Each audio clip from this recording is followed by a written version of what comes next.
crowd reactions during the course of the 3 hours. I mean, they were trying very hard to let their voices be heard and chant CM Punk and all that.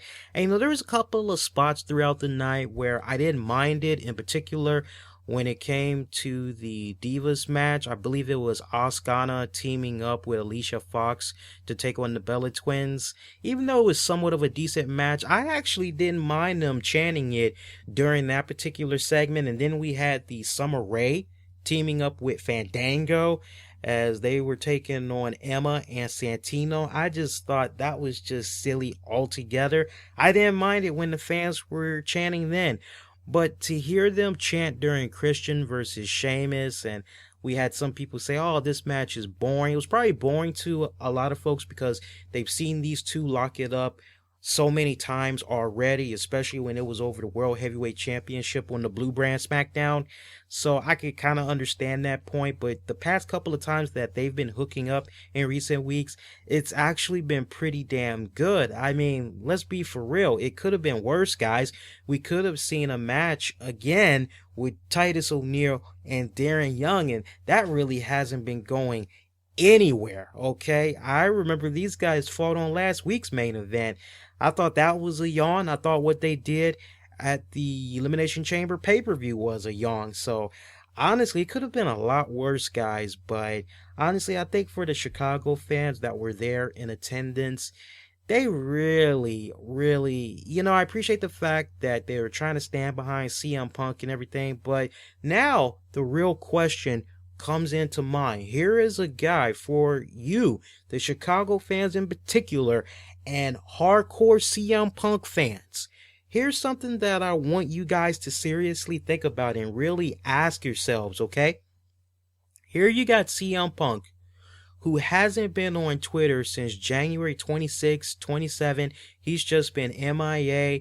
He hasn't done any podcast shows. He hasn't done any interviews on AM, FM, Sirius XM. He hasn't done anything. He has just been, like the Foo Fighters song, MIA. He is gone, okay? And you guys, you're chanting him. You're talking about how you want him to come back to the WWE. You miss him. All this other stuff, right? But see, you talk about hijacking Raw, and you talk about the WWE sucking because he's not there and CM Punk is the best, blah, blah, blah, blah, blah. You know, as far as I'm concerned, when it really counted the most, CM Punk, he was not there in Chicago. He was not at that Allstate Arena. He did not grace the WWE universe. He did not appear to basically apologize to them for what all had went down. None of that. And some of you may think that it's kind of funny that, oh, CM Punk apologizing. What the hell?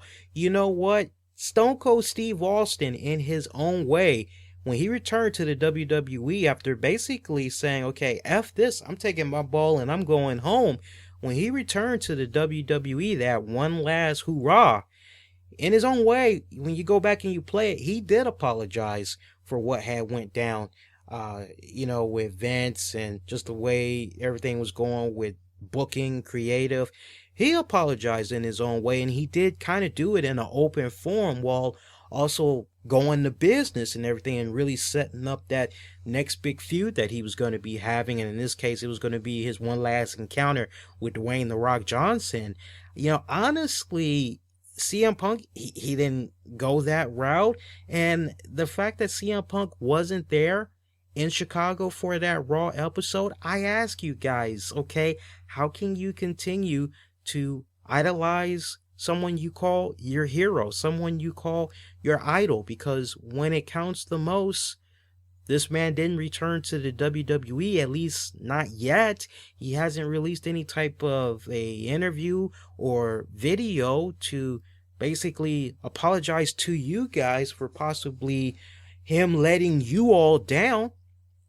I mean, I can only think of just a handful of people that personally had told me, as time and time had got more closer to Raw being in Chicago before Punk had even did all this stuff, how excited they were to be going to Raw to Chicago to be able to see CM Punk, because it was like one of the main reasons why they bought their ticket. And I can only imagine that a lot of the fans that were at the Allstate Arena, as they kept hyping up the numbers all night, they said it was sold out, like 17,000 and something sold out or whatever, because they were just relishing over the idea of a CM Punk returning. And when it counts the most, it didn't happen. So it's kind of like, guy hasn't said anything. He hasn't acknowledged his peers. He hasn't acknowledged his fans.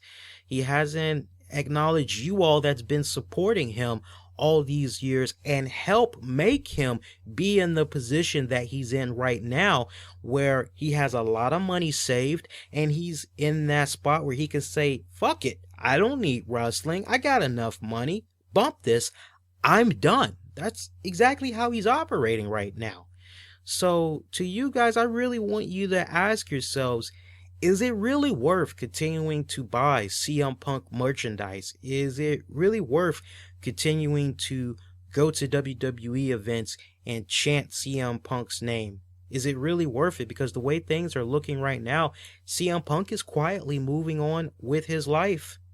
Maybe it's time you all should find new heroes and new villains to embrace in the WWE universe. Not a sermon, just a thought, just putting some food for thought on out there.